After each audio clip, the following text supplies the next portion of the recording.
are these people? Um, so, she's been doing, occasionally I see her putting out these kinds of stories of, um, just kind of getting everyone back into focus, you know? She obviously finds that important. So here she writes, it's hard to find fulfillment in a civilization that revolves around corporate profits. I know this weighs on everyone's heart right now, um, and is a difficult thing that all of us go through, especially here. And it's one of the most depressing parts of our society. So she writes, it's so hard to live as an authentic human being in a civilization whose every molecule is wrapped around something as vapid and soulless as corporate profit. It's what most of us pour most of our life force into. Most people work all day generating corporate profits to pay bills that go toward corporate profits and pay off loans from giant banks for their corporate profits or rent from real estate giants for their corporate profits. Then they come home, eat some products from giant mega corporations that they purchased at a supermarket chain, and unwind by watching entertainment created by corporations to draw as many eyeballs as possible, or scrolling through social media platforms designed by corporations to be addictive as possible. We do this while being surrounded all day by advertising designed to pull us into generating more corporate profits. Yes, yes, in fact, it sounds like you've been listening to a guy I know, named Alan Watts, um, British philosopher, one of the last philosophers, in my opinion. But even Matt Stone and Trey Parker paid homage to Alan Watts, and they made these animations a long time ago, which I'm gonna play one of them for you now because it kind of is in the vein of what she's talking about here. Um, so, and everyone needs to hear more Alan Watts in their lives anyway. So, hit play, full screen, do the thing. There we go.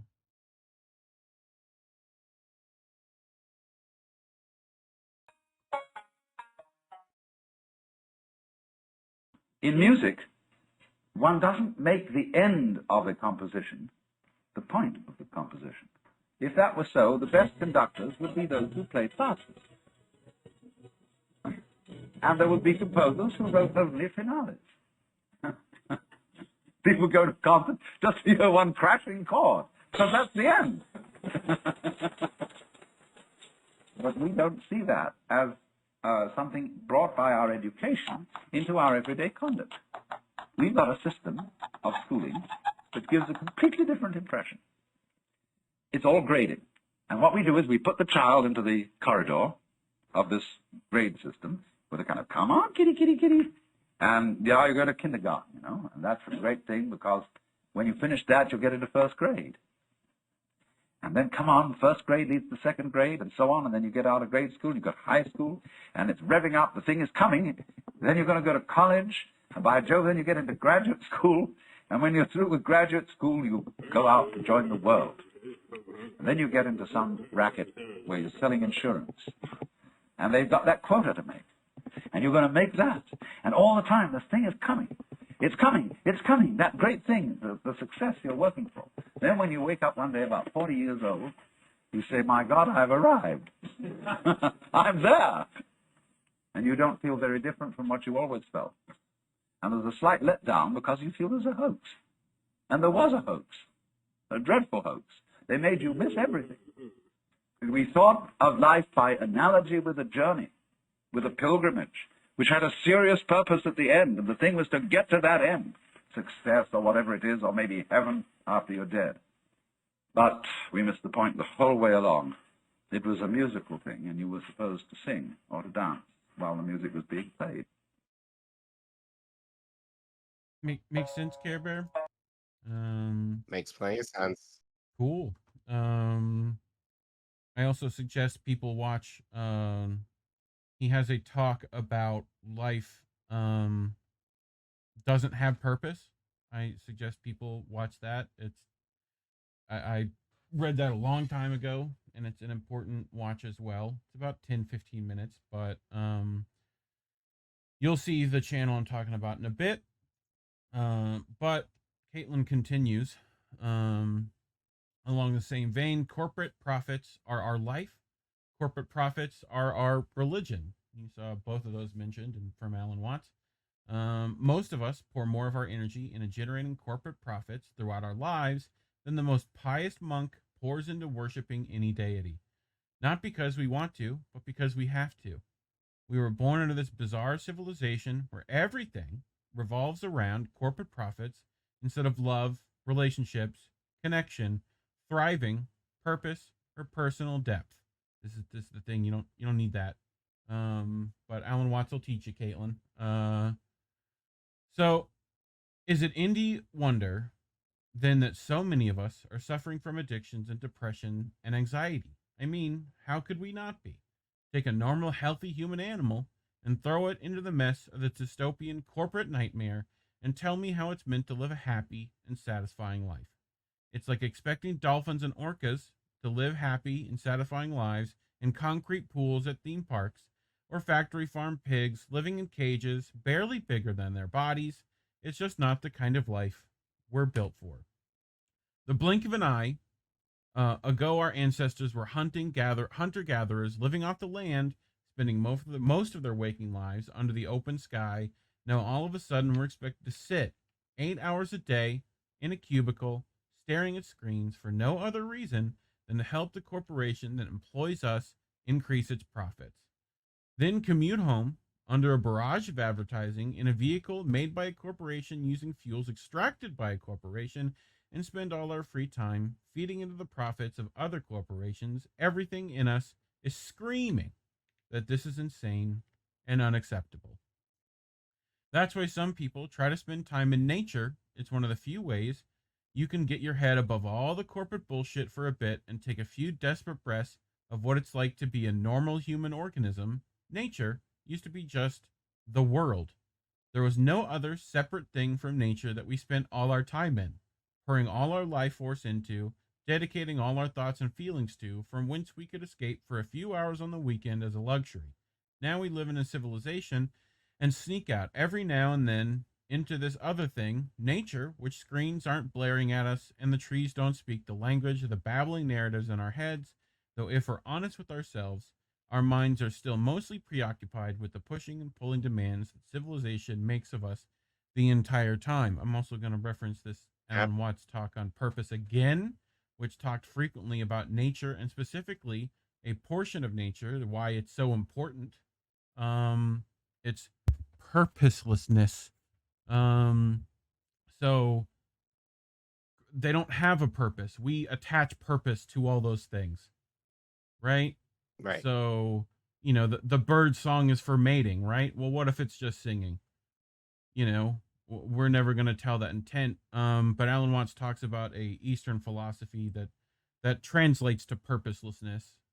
It's a terrible translation, but it mimics things like, watching a river flow, right? Watching cranes disappear into clouds, right? Stuff that has no purpose, waves crashing against a shore, that kind of thing, right? But I'm going to also bring this Alan Watts here, the illusion of money, time, and ego, because I think it pertains. And this is a channel called After School. Incredible work After School does. Like some of the best stuff on YouTube, in my opinion. Plenty of Alan Watts stuff, including that purposelessness talk. But I'll get into this one. It's about 10 minutes, so just strap right in. It'll be a ride. So, but here we go. After School does these little animations. Well, I have a sort of suggestion, and that is this: that before we decide either to save the planet or to destroy it, we pause for a moment of silence. I don't mean that kind of grim silence which one observes when somebody says such and such a famous person has just died, and we'll observe a moment of silence in his honor. And everybody frowns and thinks very serious thoughts. That's not silence at all. I mean real silence, in which we stop thinking and experience reality as reality is. Because after all, if I talk all the time, I can't hear what anyone else has to say. And if I think all the time, and by that I mean specifically talking to yourself subvocally inside your skull, if I think all the time, I have nothing to think about except thoughts. And so I'm never in touch with the real world. Now, what is the real world? Some people have the theory that the real world is material or physical. I say it's made of kind of a stuff. Other people have the theory that the real world is spiritual or mental. But I want you to point out that both those theories of the world are concepts. They are constructions of words. And the real world is not an idea. It is not words. Reality is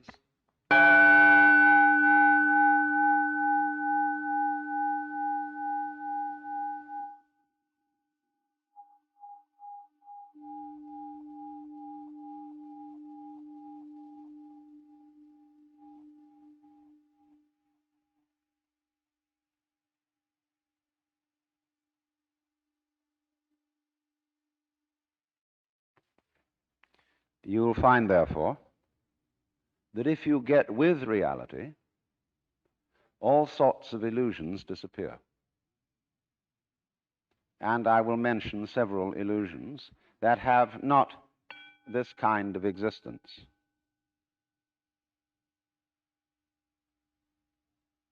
Let's begin with some very down-to-earth ones, like money. Money is a very useful method of accounting. It is a measure of wealth in the same way as inches are measures of length and grams measures of weight. You cannot eat money. You could have a fantastic quantity of dollar bills and stock certificates on a desert island, and they would be useless to you. What you would need would be food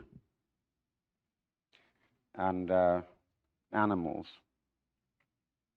and companions. Money simply represents wealth in rather the same way that the menu represents the dinner. Only we are psychologically perverted in such a way that some of us would rather have money than real wealth. But you know, you cannot drive in 5 cars at once, even though they be Cadillacs. You cannot live simultaneously in 6 houses or eat 12 roasts of beef at one meal. There is a limit to what one can consume. So that's one of the sort of confusions I'm talking about. Another is that we confuse ourselves as living organisms with our idea of ourselves. That is to say, with a conception of myself which is called the personality or ego.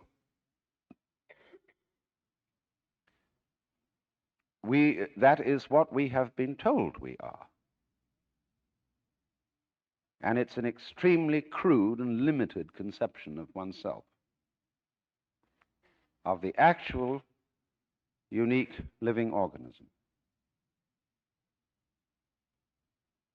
And we get unhappy because we're thinking of ourselves in this way, because we think, well, gee, I'm going to die. I once talked to a woman who came to me and said she was afraid of death. And we went into it in a long conversation. I said, what are you really afraid of? And she thought it over and thought it over, and he said, do you know, what I'm going to be afraid of is what other people are going to say. They're going to say, poor old Gert, she couldn't last it through. Because you see, who you think you are is entirely dependent on who people have told you you are. You're not that. Then another thing that bothers us is time. Most people nowadays say, I have no time. Of course you don't. Because you are not aware of the present. You know, the present is represented on your watch by a hairline that is as thin as possible as is consistent with visibility. And so everybody thinks the present is instead of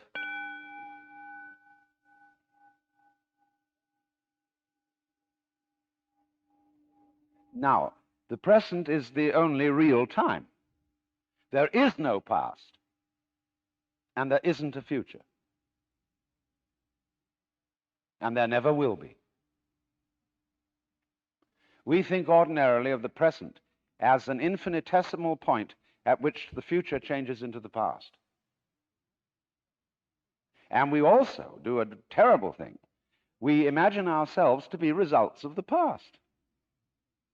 And we're always passing the buck over our shoulders, like when God approached Adam in the Garden of Eden and said, hast thou eaten of the fruit of the tree whereof I told thee thou shouldst not eat? And Adam said, this woman thou gavest me, she tempted me, and I did eat.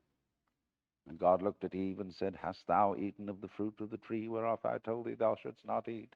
And she said, the serpent beguiled me, and I did eat. And God, out of the corner of his eye, looked at the serpent. The serpent said nothing.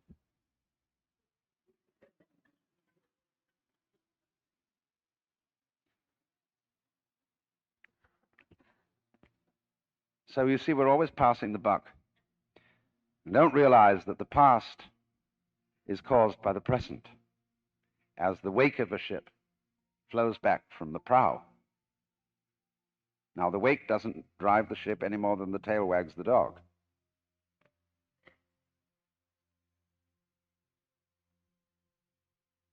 But we've all got excuses. Oh, my mother had a fit while she was carrying me in the womb. They didn't bring me up right. And then they go to the mother and say, how is it that you could have been so irresponsible with your children? And she says, well, it was my parents didn't bring me up right either. And so everybody passes the buck. But the truth of the matter is, it all begins here. This is where the creation begins. And you're doing it and won't admit it. Because, of course, you're all God in disguise. Jesus found that out, and they crucified him for saying so. So this is a very odd thing for Westerners to understand, and particularly for Americans. Because we are so fixated on the future. When we say we want to put something down, we say it has no future. Well, do you? Much better to have a present. Because if you don't, it's useless to make plans. Because when they work out, you won't be there to enjoy them. You'll be thinking of something else. So we realize that we are living out of now and throwing the past behind us.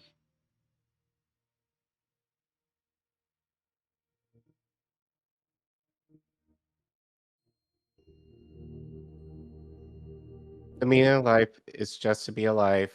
It is so plain and so obvious and so simple. And yet everyone rushes around in a great panic as if it were necessary to achieve something beyond themselves. Who does good work. So great books by this guy too, if you ever want to read them. But yeah, so Caitlin continues here. Again, in a similar vein, the only way To live in this civilization without its madness warping you and twisting you in on yourself is to change your relationship with mental narrative, which we just all took a little experience to do, to such an extent that you could recognize that civilization is nature, that the human animal and its products are not separate from anything else in this biosphere we arose from. With a fair amount of dedicated inner work, one can come to recognize that the sea of language we exist in is just narrative. They're just concepts, right? That we don't need to invest any of our life force in believing, and that all the words and thoughts are just energy like all the rest of nature. From that point of view, a busy office full of chattering humans is not experientially much different from a busy forest full of chattering birds and insects. It's just two different expressions of nature. An advertisement is not experientially much different from crashing waves. It's just the sights and sounds of nature taking different energetic shapes.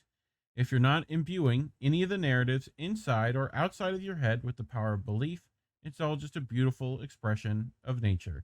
That's the only way to live as a happy and healthy human organism in this civilization. From my point of view, everything else is just varying degrees of insanity, adjusting from an unwholesome relationship with mental narrative to a wholesome one lets you live a happy and fulfilling life among the humans who are actually a staggeringly beautiful and thrilling animal when you can see them with fresh eyes. There we go. Get you back here. So, and as an added benefit, changing your relationship with narrative will greatly aid you in seeing through the consent manufacturing propaganda that's used by the powerful to keep the dysfunctionality of this civilization going. If enough people snap out of their unhealthy relationship with narrative, a healthy world will suddenly become possible. Collin, any thoughts? I know I threw a lot at you. You threw a lot at me, but it kind of makes me think. Oh, No, you're good. okay. It just this is actually the way kind of what I've been talking about in therapy. Yep. Kind of. There's a reason why a lot of therapists end up reading this guy. No, but I think it's just the idea of we got some time. I could throw another one at people before we spend so much of our time centered around others. Yes. Or other things, rather, and not necessarily think about, you in the midst of all of that. Like, and even in that, you can tune the thing others out or people out and just exist. So it's perfectly fine, and there is ways that you're able to kind of acknowledge what's happening in the world and not kind of give in to it and just be, without necessarily the tie of, oh, I have to get this thing done by like 3 o'clock in the afternoon before I go to work. Oh, I have this meeting to get to at 6 afterward. Oh, I have this event that I have to think about and plan and raise money for, like save money for, like in a couple of months from now. Or I have to think about this vacation that I plan to take. Like we just, we just need a point that we just stop. Yep. And just be.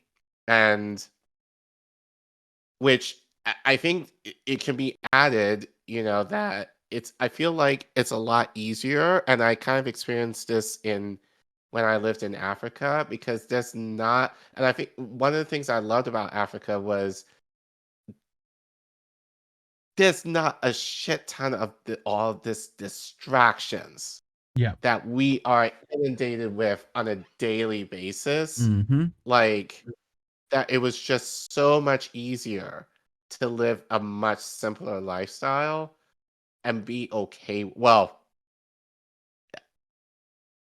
I wouldn't say you were okay with it, because I'm sure, like, if you're kind of used to the noise, it's very jarring. Yes. But once you get used to it, it's It's very just welcome. noise. Yeah. Noise. Yeah. And I think, and yeah, it just reminds me of that because it helped me. That was one of the first times I kind of realized in my life that just how everything we're just kind of inundated with in the West is just such bullshit. Yeah.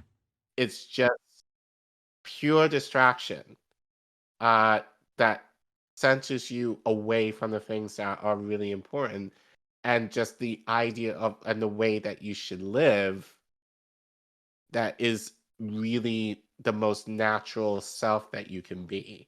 Yep. Well, I will let Alan Watts finish us out here again. This is that thing I was talking about purpose, right? It's another short one, so we'll let it roll and get your thoughts on this before we head out of here. But another after school again. They like Alan Watts. They also like Collin and plenty of other stuff. They do these frequently. So then, here is a conception of nature. remember, As she was something talking you about must nature a trust. minute ago, right? Outside nature, the birds, the bees, the flowers, the mountains, the clouds, and inside nature, human nature. Now, nature isn't trustworthy completely. It'll sometimes let you down with a wallop. But that's the risk you take. That's the risk of life. What's the alternative? I do not trust nature at all. It's got to be watched. You know what that leads to? It leads to 1984 and Big Brother. It leads to the totalitarian state where everybody is his brother's policeman, and where everybody is watching everybody else to report them to the authorities, where you can't trust your own motivation, where you have to have a psychoanalyst in charge of you all the time to be sure that you don't think dangerous thoughts or peculiar thoughts. And you report all peculiar thoughts to your analyst, and your analyst keeps a record of them and reports them to the government. And everybody is busy keeping records of everything. It's much more important to record what happens than what happens. This is already eating us up. It's much more important that you have your books right than that you conduct your business in a good way. In universities, it's much more important that the registrar's records be in order than that the library be well stocked. After all, do you know your grades are all locked up in safes, and they're protected from thievery and pilfering, and they're the most valuable property that the university has. The library can go hang. Then furthermore, the main function of a university is, what any sensible person would imagine, to teach students and to do research. So the faculty should be the most important thing in the university. On the contrary, the administration is the most important thing. The people who keep the records, who make the game rules up. And so the faculty are always being obstructed by the administration and being forced to attend irrelevant meetings and to do everything but scholarship. Do you know what scholarship means? What a school means? The original meaning of a schola? Leisure. We talked of a scholar and a gentleman because a gentleman was a person who had a private income, and he could afford to be a scholar. He didn't have to earn a living, therefore he could study the classics and poetry and things like that. Today, nothing is more busy than a school. They make you work, because you get cut through on schedule. They have expedited courses, and you go to school so as to get a union card, a PhD or something, so that you can earn a living. So that's a whole contradiction of scholarship. Scholarship is to study everything that's unimportant, not necessary for Can we pause survival. there? Yeah, All the charming irrelevant. I can pause there. I just had back to school night earlier. I just came home from that. Yeah, No, this is it. yeah. This is what I was kind of talking about. It's like, if you look at the picture with the little kids, like, like, that's why I teach little kids. Because there's still that emphasis of joy and fun and learning and the curiosity and just really listening to kids and what they're interested in and facilitating those interests. Like, that's why I teach pre-K. Like, it's hard work, but it's so innocent Yep. at that age. The moment they get into that machine, which unfortunately right We now is kindergarten. crush them. And as It's a kid, kindergarten. with ADHD, like this whole talk from Alan Watts changed a lot of how I perceived my own stuff, right? Like, because of, like, I have literally a lack of forethought. I don't think of the future unless I force myself to. So, like, all this talk of being in the present, that ADHD thing, they think is a, like, ecological, it's an evolution to deal with this, right? Right. Like, so yeah, it's we'll let Alan continue to talk about why I say a lot of things like labels are bad. It's because of this guy. So relevances of life. But you see, the thing is this: if you don't have a room in your life for the playful, life's not worth living. Yeah. All work and no play makes Jack a dull boy. Yep. But if the only reason... That's literally where The Shining got it, by the way. Right. He said it first. For which Jack plays is that he can work better afterwards. He's not really playing. He's playing because it's good for him. Mm-hmm. Are people listening in the chat? He's not Hopefully. playing at all. You have to be able to be a true scholar. You have to cultivate an attitude to life where you're not trying to get anything out of it. You pick up a pebble on the beach.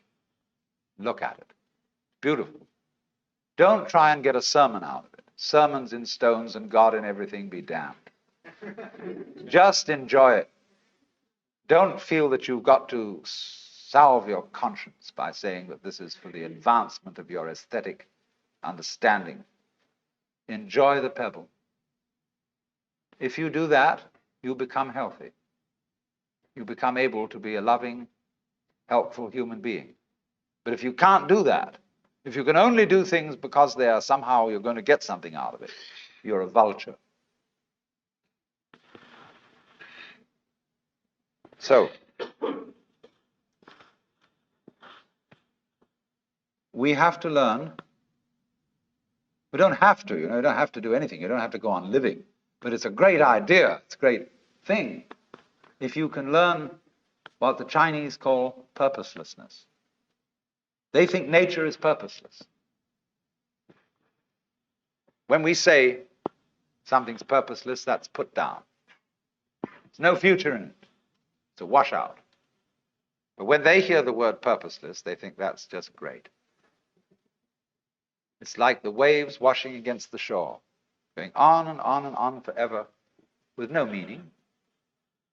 A great Zen master said as his death poem, just before he died, "From the bathtub to the bathtub, I have uttered stuff and nonsense." The bathtub in which the baby is washed at birth, the bathtub in which the corpse is washed before burial, all this time I have said many nonsenses. Like the birds in the trees go, twee, twee, twee, twee, twee. What's it all about? Everybody tries to say, it's a mating call. It's purposeful. Trying to get their mate, attract them with a song. That's why they have colors. Butterflies have eyes on them. Self-protection. Engineering view of the universe. Why do that? They say, well, it's because they need to survive. Well, why survive? What's that for? Well, to survive. See, human beings are really a lot of tubes. And all living creatures are just tubes. And these tubes have to put things in at one end and let it out at the other. Then they get clever about it and they develop nerve ganglia on one end of the tube, the eating end, called a head. And it's got eyes in it, it's got ears in it, it's got little organs, antenna and things like this. And that helps you to find things to put in one end so that you can let them out the other. Well, while you're doing this, you see the stuff going through wears the tube out. And so that the show can go on. The tubes have complicated ways of making other tubes who will go on doing the same thing, in at one end, out the other. And they say, well, that's terribly serious. That's awfully important. We've got to keep on doing this.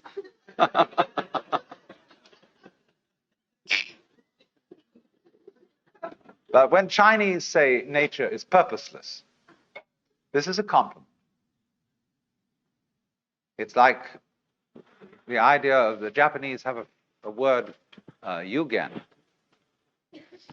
and they describe yugen as watching wild geese fly and be hidden in the clouds, as watching a ship vanish behind a distant island, as wandering on and on in a great forest with no thought of return. Haven't you done this? Haven't you gone on a walk with no particular purpose in mind? Mm-hmm. Carry a stick with you, and you occasionally hit at old stumps and wander along and sometimes twiddle your thumbs. It's at that moment that you are a perfectly rational human being. You've learned purposelessness. All music is purposeless. Is music getting somewhere? If it were, I mean, if the aim of music were, of a symphony, were to get to the final bar, the best conductor would be the one who got there fastest. We heard that earlier, right? See, dancing, when you dance, do you aim to arrive at a particular place on the floor? Is that the idea of dancing? No. The aim of dancing is to dance, is the present. Well, it's exactly the same with our life. We think life has a purpose. I remember the preachers used to say, when I was a small boy, I'd always hear it. We must follow God's purpose, his purpose for you and his purpose for me. When I asked these cats what the purpose was, they never knew. They didn't know what it was. They had a hymn. God is working his purpose out as year succeeds to year. God is working his purpose out and the time is drawing near.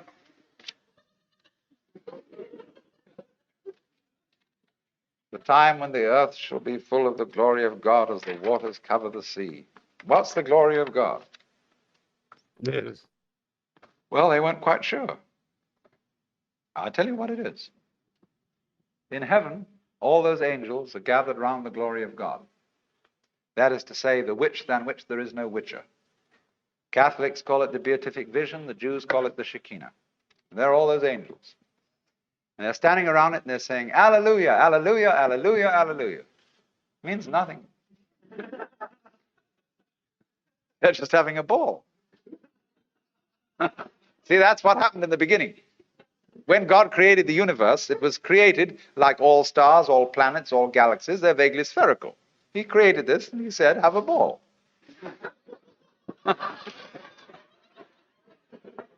But before he said that, he said, you must draw the line somewhere.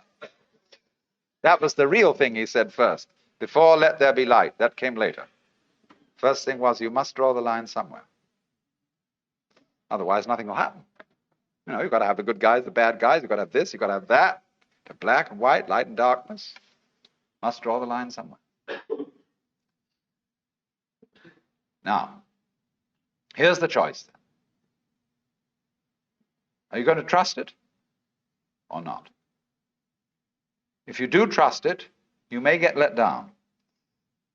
And this it is yourself, your own nature, and all nature around you. There are going to be mistakes. But if you don't trust it at all, you're going to strangle yourself. You're going to fence yourself round with rules and regulations and laws and prescriptions and policemen and guards, and who's going to guard the guards, and who's going to look after Big Brother to be sure that he doesn't do something stupid. No go. Supposing I get annoyed with somebody in the audience, and I'm going to throw this ashtray at them, but I don't want to hit my friend sitting next to that person. I want to be absolutely sure this ashtray hits that individual. And so I don't trust myself to throw it.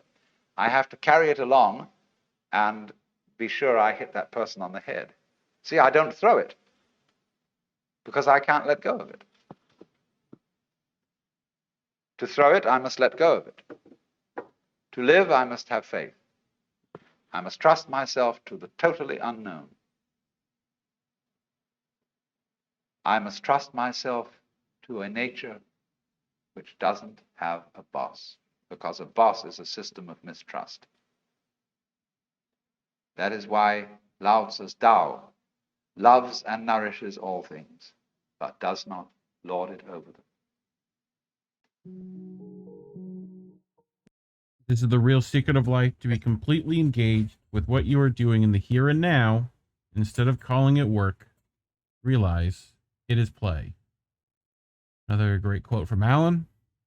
But yeah, you know, thanks for being on the journey. So hopefully I lightened people's hearts a little bit, made them be a little introspective tonight. I know it's heavy. I'm sorry for the heaviness, but you know, I think it will help you. Yeah. It's heavy, but in a good way.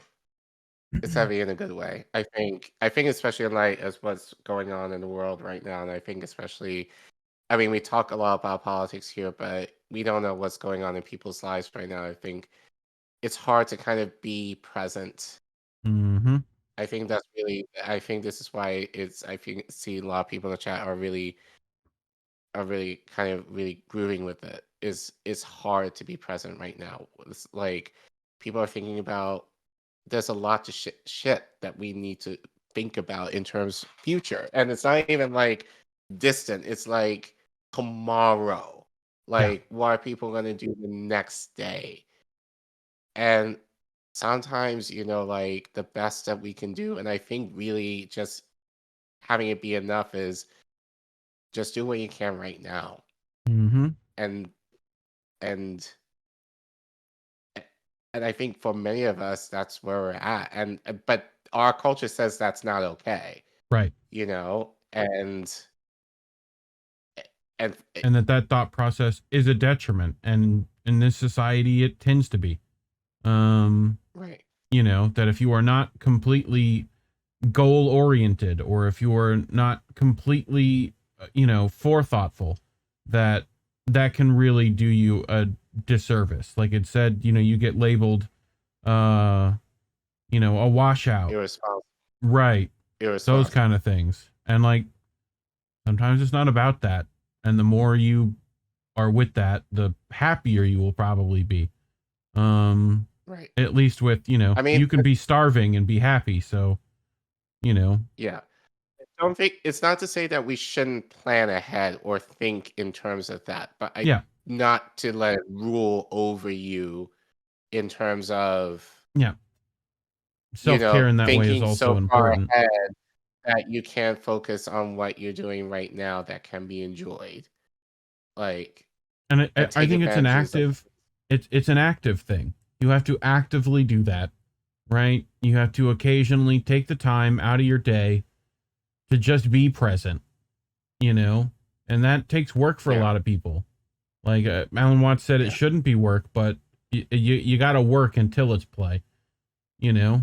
So it's funny. I feel like, again, for me, because I just started therapy, you know, like I just started therapy recently, and I feel like for me, it's that, like, because I think especially for me, like having a job where I have to think about many, many people and their futures, know, like, and their futures.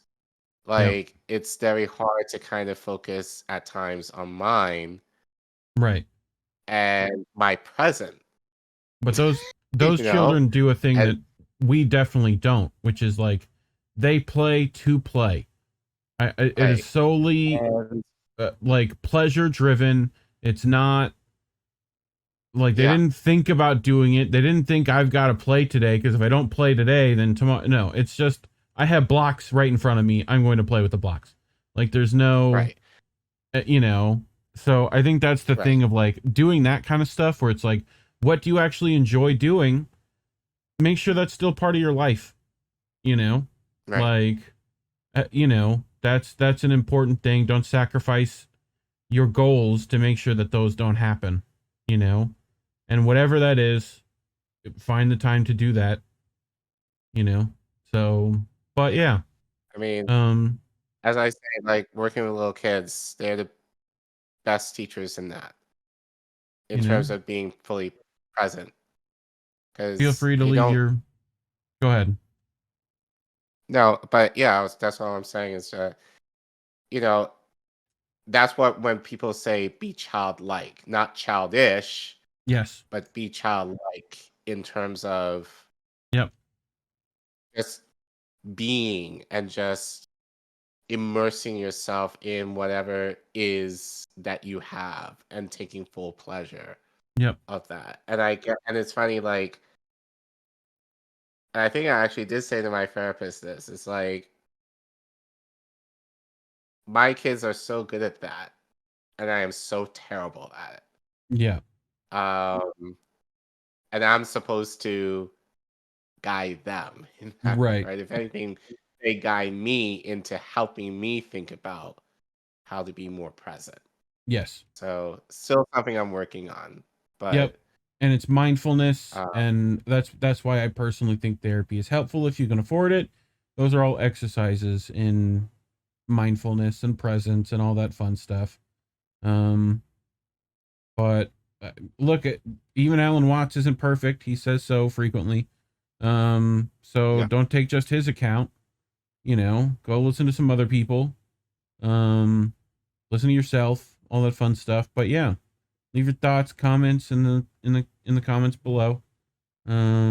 Like, subscribe, share this with people. You feel like they need to hear it. Mastermind Hour in the chat. My wife has many Alan Watts books. Yep, in my own way. Good choice. I'm sure that's on there. That was my mother's favorite. Hmm. But yeah, this guy was saying this stuff long time ago, and he was absolutely right about how if you don't trust it, we're gonna be in the spot we are now. So it's almost like corporate capitalist profits was exactly what he was talking about not trusting that nature thing. So yeah. But anyway,